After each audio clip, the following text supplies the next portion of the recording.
Parang ang nasa isip ko, parang panaginip lang yung pagpunta namin sa US, sa LA.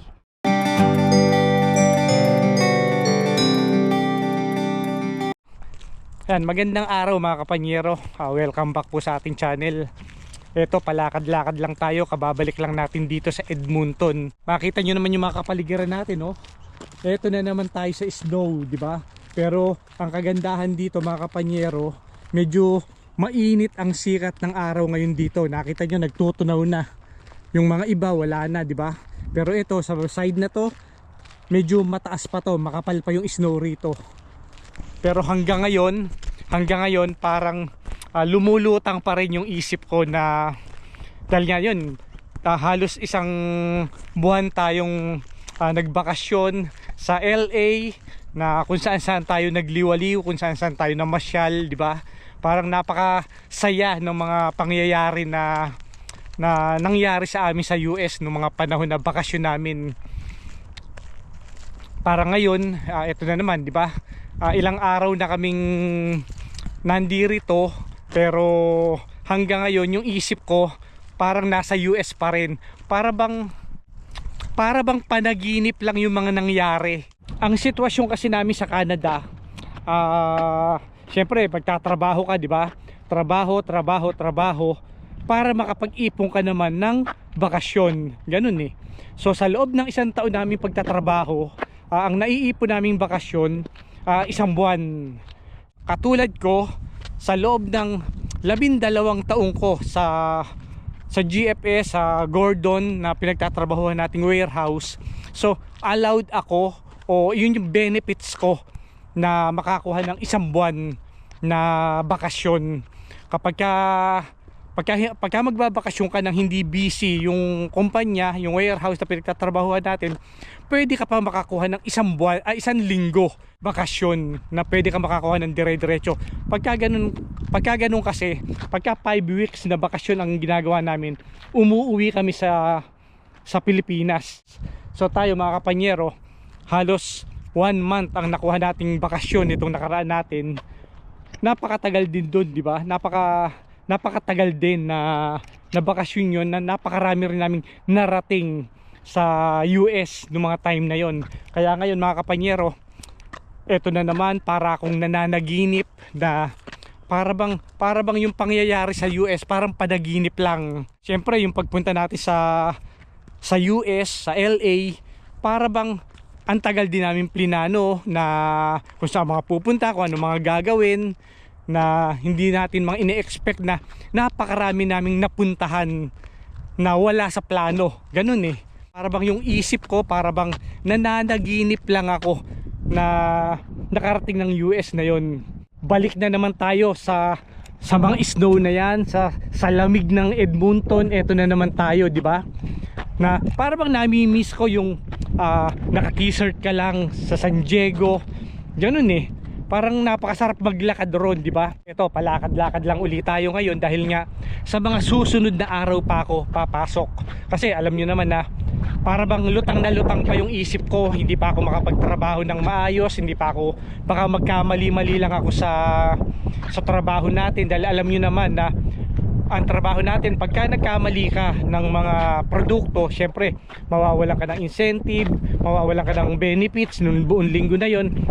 Kesa magkaroon tayo ng mga error na tinatawag namin sa loob ng warehouse, nagpaano pa ako ng meron pa akong 2 araw na bakasyon dito sa Edmonton habang nag-a-adjust tayo sa sitwasyon dito, dahil alam naman natin na napaka-init or napaka-ganda nung panahon dun sa pinuntahan natin. Tapos bigla tayong babalik dito sa napakalamig na lugar na to, tapos bigla kang papasok, parang lutang na lutang pa yung isip natin. Kaya nga ito mga kapanyero, palakad-lakad lang muna tayo, nagmumuni-muni rito, di ba? Kaya no, i-share ko lang sa inyo mga kapanyero. Ayan oh, ito yung mga malalaking puno rito na ito, parang patay pa rin, di ba? Ayan oh, ang ganda, ang laki oh. Nandito nga pala tayo sa likod ng townhouse natin. Nandoon lang yung townhouse natin noon, na kabibili ko lang ng drone.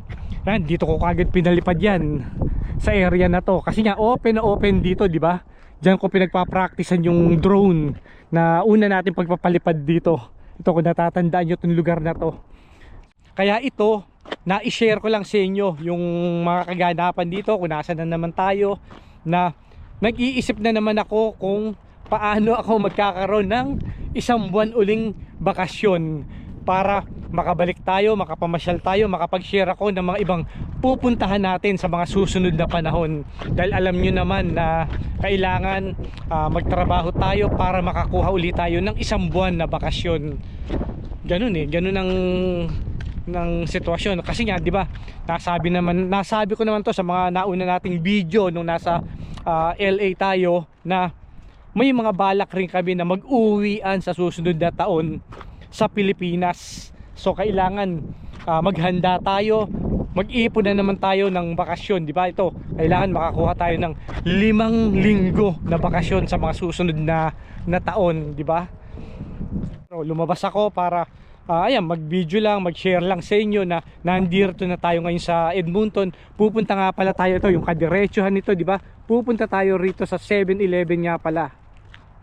Yung kadiretsuhan nito, mga kapanyero, ito yung 7-Eleven na pinakamalapit na convenience store sa townhouse na tinitira natin. Nakita nyo naman, ito yung school, di ba? Yung mga dati nating video, dito lang ako nagpa-practice na mag-video noon, na magsalita kung ano-ano lang yung mga pinagagagawa kong video dito sa lugar na to. Sa bawat bakasyon na ginagawa namin ng mga taga rito sa Canada, talagang sinusulit namin ang pagpapasyal, kasi minsanan lang talaga sa isang taon kaming mamasyal ng ganung katagal. Sa mga video ko, paulit-ulit kong sinasabi na magbigay tayo ng time, magbigay tayo ng panahon para sa sarili naman natin, di ba? Hindi yung puro tayo trabaho. Talagang ang mahirap naman kasi, mga kapanyero, pagka binawian tayo ng sakit or ano, baka hindi na tayo makapunta sa mga gusto nating puntahan. Kaya ngayon, mga kapanyero, talagang sa bawat oras ng pagbabakasyon, kailangan sulitin natin. Kaya nga pagka talagang bakasyon, nakita nyo naman na talagang bonggang-bongga talaga, di ba? Para kami nakawala sa kural. Parang ganun ang sitwasyon. Kaya sinusulit namin ang bawat minuto ng bakasyon namin. Kaya nga ngayon na nandito na naman tayo sa Edmonton, pag-iisip na naman ako, paano pag-iipon na naman tayo ng bakasyon, kasi totally talaga ubos ang bakasyon ko na naiwan. Wala akong pondo na tinatawag. Ngayon pa lang ulit ako magsisimula na mag-ipon ng bakasyon para sa susunod na taon. Kaya ngayon mga iba na napapanood ko na sinasabi nila na maganda ang Canada, maganda ang Canada kung nasa tama ang posisyon mo. Ganun, kung nakaposisyon ka dito, wala ka namang ganong binabayaran, nakaposisyon ka sa magandang trabaho, ganun ang kagandahan. Pero kapag ka naman naunahan ka ng credit card dito, hindi ka kumontrol sa mga bayarin, sa mga utang, doon ka madadali talaga. Mahihirapan kang makaposisyon, mahihirapan kang makapag-adjust na sa mga swelduhan mo. Hindi mo alam kung paano mo hahanapin, kung paano mo mababayaran yung mga utang na yan.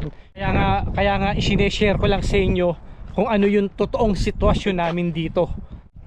Ang kagandahan din, mga kapanyero, na timing ng balik namin dito, talagang itiniming namin tong mga panahon na ganito, kasi nga medyo nagtutunaw na, di ba? Ayan, no? Nagtutunaw na siya, hindi na siya ganung kalamigan. Although malamig pa rin, masakit pa rin sa balat, pero kayang-kaya na namin yung lamig na ganito. Hindi tulad nung yung pag-alis namin, talagang iyon ang kainitan ng pagbagsak ng snow, yun yung kalamigan talaga nung pag-alis namin. Pero sa ngayon, mga kapanyero, medyo maganda ng magandang panahon, magandang maaliwalas na rito. Kumbaga, kung sa term natin mga Tagalog, maaliwalas na.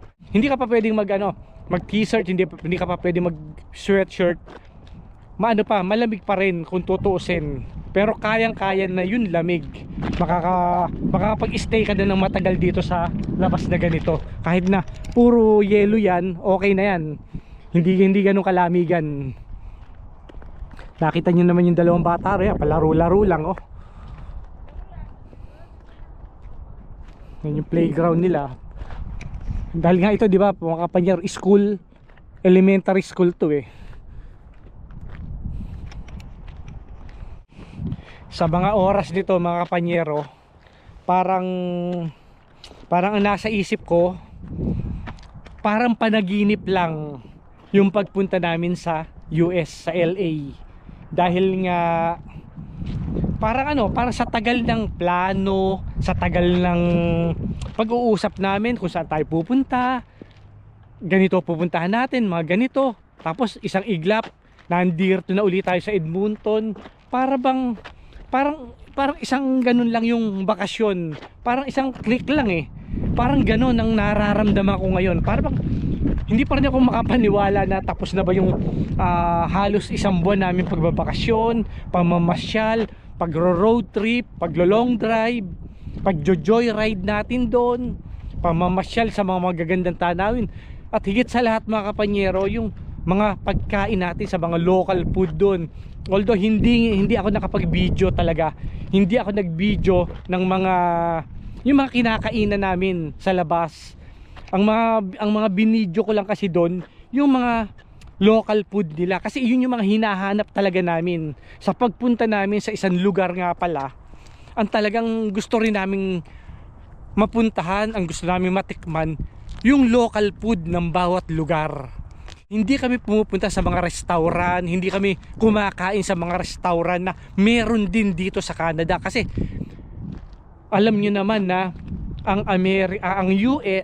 US tsaka Canada halos pareho lang, di ba? Yung mga pagkain yan, yung mga commercial na pagkain nila, yung yung mga restaurant nila, di ba? Halos pareho lang.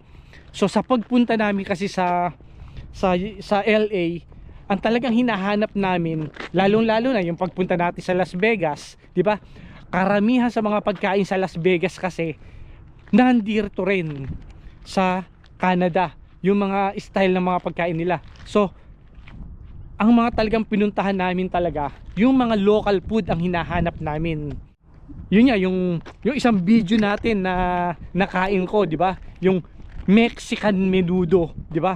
Iba yung ingredients niya, iba yung seasoning niya. Talagang napakasarap sa lalamunan na hindi ko malimot-limutan. Yan, maraming salamat nga pala kay Mr. and Mrs. Darwin, di ba? Agonoy, na talagang dinala kami doon sa mga sinasabi naming local food na mga hinahanap namin. Yan, maraming salamat.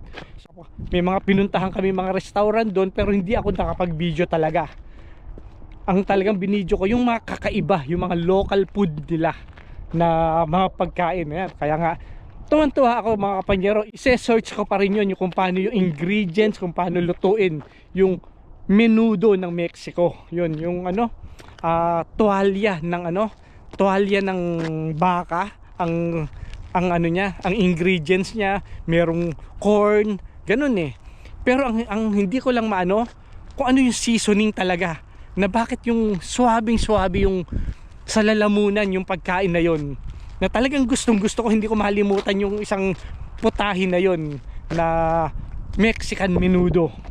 Yan isa sa mga masasarap na natikman ko sa pagpunta natin, sa paglolong trip natin sa Las Vegas. Kaya ngayon, sa mga susunod nating pagta-travel, sa mga susunod nating pagbabakasyon na sa ibang lugar, hindi sa Pilipinas, syempre ang hahanapin talaga namin mga local food. Yun din na-share ko lang sa inyo na kayo rin kapag napunta kayo sa isang lugar, talagang tikman nyo rin yung pinaka local food nila, di ba? Kasi dito talaga pare-pareho ang pagkain, pare-pareho ng seasoning. Nagpunta nga kami sa isang tindahan doon, sa isang malaking grocery, sa isang malaking supermarket doon, na meron din namang supermarket dito, parehong pareho ang mga paninda sa loob. Kaya nga ganun eh. Kaya yan mga kapanyero, na-share ko lang sa inyo na ito na naman, buhay Canada. Ito ang masasabi ko, nandito na naman tayo sa Edmonton. Kaya mga kapanyero, maraming salamat. Hanggang sa muli.